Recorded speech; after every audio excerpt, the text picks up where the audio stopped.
സംസ്ഥാനത്ത് ലോക്സഭാ തെരഞ്ഞെടുപ്പിനായി നാമനിർദ്ദേശ പത്രിക സമർപ്പിക്കാനുള്ള അവസാന തീയതി ഇന്നാണ്. വൈകിട്ട് 3 മണി വരെയാണ് സമയം. അതേസമയം ഇതുവരെ 143 സ്ഥാനാർത്ഥികളാണ് പത്രിക സമർപ്പിച്ചിരിക്കുന്നത്. VS അനുരാഗ് ഉണ്ട് തിരുവനന്തപുരത്ത് നിന്നും കൂടുതൽ വിശദാംശങ്ങളുമായി.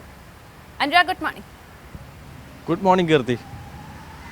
അനുരാഗ്, ഇപ്പോൾ 143 പേർ നാമനിർദ്ദേശ പത്രിക സമർപ്പിച്ചു കഴിഞ്ഞു. നാമനിർദ്ദേശ പത്രികയൊക്കെ തന്നെ സമർപ്പിക്കുന്നതിന് മുൻപ് സ്ഥാനാർത്ഥി പ്രഖ്യാപനത്തിന് മുമ്പ് തന്നെ തെരഞ്ഞെടുപ്പ് പ്രചാരണം അതിൻ്റെ വലിയൊരു ആവേശം തന്നെ കേരളത്തിൽ ഉണ്ടായതാണ്. ഇപ്പോൾ നിരവധി സ്ഥാനാർത്ഥികൾ പത്രിക സമർപ്പിച്ചു. ഇനി ഏതൊക്കെ സ്ഥാനാർത്ഥികളാണ് അനുരാഗ് ഇന്ന് അവസാന ദിനമായി ഇന്ന് പത്രിക സമർപ്പിക്കാനുള്ളത്? ഇങ്ങനെയൊക്കെയാണ് അതിൻ്റെ വിശദാംശങ്ങൾ, വിവരങ്ങൾ. കീർത്തി സൂചിപ്പിച്ചതുപോലെ തന്നെ നാമനിർദ്ദേശ പത്രിക സമർപ്പിക്കാനുള്ള അവസാന തീയതി ഇന്നാണ്. രാവിലെ 11 മണി മുതൽ വൈകിട്ട് 3 മണി വരെയാണ് ഇതിന് സമയം നൽകിയിട്ടുള്ളത്. ഇതിനകം തന്നെ ഇനി സമർപ്പിക്കാനുള്ള സ്ഥാനാർത്ഥികൾ ഈ നാമനിർദ്ദേശ പത്രിക കൃത്യമായി സമർപ്പിക്കേണ്ടതുണ്ട്. അതിനൊപ്പം നാളെ സൂക്ഷ്മ പരിശോധന, ഈ പത്രിക സമർപ്പിച്ച പത്രികകളുടെ സൂക്ഷ്മ പരിശോധന നാളെ നടക്കുകയും ചെയ്യും. ഇതിലാകും ഏതെങ്കിലും തരത്തിലുള്ള വിവാദങ്ങളോ മറ്റുണ്ടാകുമോ എന്നുള്ള കാര്യം കൂടി നാളെ നിർണായകമായ ദിനം കൂടിയാണ്. സ്ഥാനാർത്ഥികളെ സംബന്ധിച്ച് നിർണായകമായ ദിനം കൂടിയാണ്. ഇന്നലെ മാത്രം 87 സ്ഥാനാർത്ഥികളാണ് വിവിധ ലോക്സഭാ മണ്ഡലങ്ങളിൽ നിന്ന് നാമനിർദ്ദേശ പത്രിക സമർപ്പിച്ചത്. പല സ്ഥാനാർത്ഥികളും ഒന്നിൽ കൂടുതൽ നാമനിർദ്ദേശ പത്രികകൾ സമർപ്പിച്ചിട്ടുണ്ട്.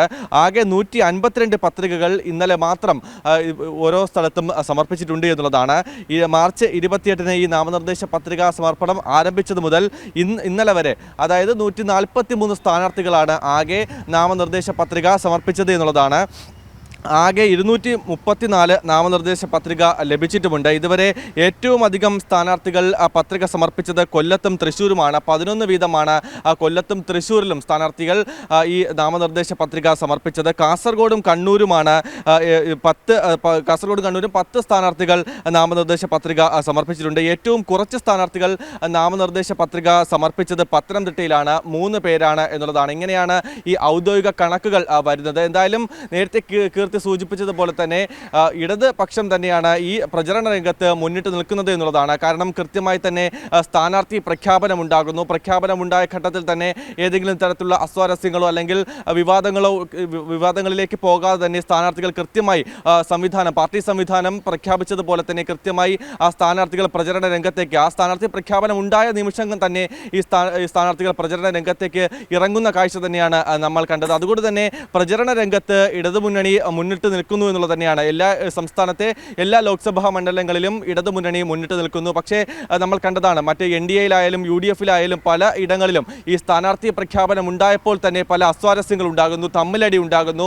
ഇതിൽ നിന്ന് പ്രതിഷേധിച്ച് പലരും പാർട്ടി വിട്ടു പോകുന്ന ഒരു സാഹചര്യം ഉണ്ടാകുന്നു. അങ്ങനെ തമ്മിലടിച്ചൊക്കെയുള്ള ഒരു മുന്നോട്ട് പോക്ക്, അത് ഏത് തരത്തിൽ ഈ തെരഞ്ഞെടുപ്പിനെ, ആ പാർട്ടികളെ അല്ലെങ്കിൽ മുന്നണിയെ ബാധിക്കുമെന്നുള്ളത് തന്നെയാണ് കണ്ടറിയേണ്ടത്. കഴിഞ്ഞ ദിവസം തിരുവനന്തപുരത്തടക്കം യൂത്ത് കോൺഗ്രസിന്റെ സംസ്ഥാന സെക്രട്ടറി രാജിവെക്കുന്നു. ഇതിൽ നിന്ന് രാജിവെച്ച് ശശി തരൂരിനെതിരെ തിരുവനന്തപുരത്ത് മത്സരിക്കുമെന്ന പ്രഖ്യാപനമുണ്ടാകുന്നു.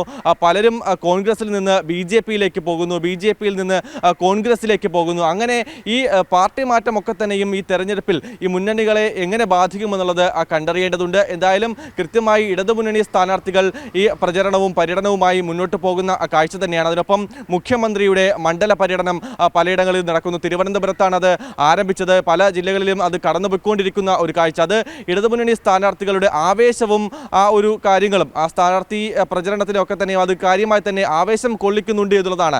പ്രവർത്തകരെയൊക്കെ തന്നെയും ആവേശം കൊള്ളിക്കുന്നു എന്നുള്ളത് തന്നെയാണ്. എന്തായാലും ഈ കൃത്യമായി തന്നെ വികസനത്തിൻ്റെ രാഷ്ട്രീയം പറഞ്ഞുകൊണ്ട് തന്നെയാണ് ഇടതുമുന്നണി സ്ഥാനാർത്ഥികൾ പ്രചരണവും പര്യടനവും ഒക്കെ തന്നെയും നടത്തി മുന്നോട്ട് പോകുന്നത്. എന്തായാലും ജനങ്ങൾ വിധി എഴുതുമ്പോൾ എന്തായാലും കൃത്യമായി തന്നെ വിധി എഴുതുമെന്നുള്ള ഒരു ആത്മവിശ്വാസം തന്നെയാണ് എല്ലാ സ്ഥാനാർത്ഥികൾക്കും പങ്കുവയ്ക്കാനുള്ളത്.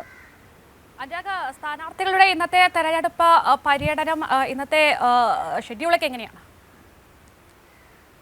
പന്ന്യൻ രവീന്ദ്രൻ, തിരുവനന്തപുരത്തെ LDF സ്ഥാനാർത്ഥി പന്ന്യൻ രവീന്ദ്രൻ കഴക്കൂട്ടം നിയോജക മണ്ഡല പര്യടനമാണ് നടത്തുന്നത്. അതുപോലെ ആറ്റിങ്ങലിലെ LDF സ്ഥാനാർത്ഥി V ജോയ് ഇത്തരത്തിൽ കാട്ടാക്കട നിയോജക മണ്ഡലം പര്യടനമാണ് നടത്തുന്നത്. മറ്റ് UDF NDA സ്ഥാനാർത്ഥികളൊക്കെ തന്നെയും കൃത്യമായി ഇത്തരത്തിൽ ജനങ്ങളെ കണ്ട് വോട്ട് അഭ്യർത്ഥിക്കുന്ന തിരക്കിൽ തന്നെയാണ്.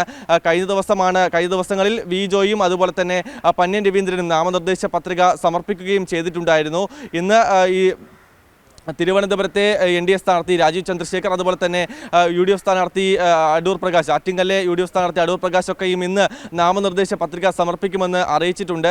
ആ തരത്തിലാണ് തിരുവനന്തപുരത്തെ 2 ലോക്സഭാ മണ്ഡലങ്ങളിലെയും സ്ഥാനാർത്ഥികളുടെ പര്യടനവും അതുപോലെ തന്നെ മറ്റ് നടപടികളും മുന്നോട്ട് പോകുന്നത്. എന്തായാലും 3 മുന്നണി സ്ഥാനാർത്ഥികളും മുന്നിലുള്ള 3 മുന്നണി സ്ഥാനാർത്ഥികളും കൃത്യമായി ജനങ്ങളെ നേരിൽ കണ്ട് പരമാവധി ജനങ്ങളെ ഈ സമയത്തിനുള്ളിൽ നേരിൽ കണ്ട് വോട്ട് അഭ്യർത്ഥിക്കുന്ന തിരക്കിൽ തന്നെയാണ്. തീരദേശമൊക്കെ കേന്ദ്രീകരിച്ചാണ് പലരും, ശശി തരൂരും അതുപോലെ തന്നെ രാജീവ് ചന്ദ്രശേഖറും ഇത്തരത്തിൽ പ്രചരണം നടത്തുന്നത്. കാരണം അവരെ കയ്യിലെടുക്കുക എന്നുള്ളത് തന്നെയാണ് അവർ ലക്ഷ്യമിട്ടിരിക്കുന്നത്. പക്ഷേ കൃത്യമായി എല്ലാ ജനങ്ങളെയും ചേർത്ത് പിടിച്ചുകൊണ്ട്, വേർതിരിച്ച് കാണാതെ എല്ലാ ജനങ്ങളെയും ചേർത്ത് പിടിച്ചുകൊണ്ട് അവരുടെ ഒരു വികസനം ഉണ്ടാവുകയാണെങ്കിൽ അത് എല്ലാ ജനങ്ങൾക്കും വേണ്ടിയാണ്. ഒരാളെപ്പോലും മാറ്റി നിർത്താതെ എല്ലാ ജനങ്ങളെയും ചേർത്ത് പിടിച്ചുകൊണ്ടുള്ള വികസനത്തിൻ്റെ രാഷ്ട്രീയം പറഞ്ഞുകൊണ്ട് തന്നെയാണ്, ആ തരത്തിൽ തന്നെയാണ് ഇടതുമുന്നണി സ്ഥാനാർത്ഥികൾ പ്രചരണ രംഗത്ത് ഇപ്പോഴുള്ളത്. ശരി, അനുരാഗാണ് കൂടുതൽ വിവരങ്ങൾ നൽകിയത്.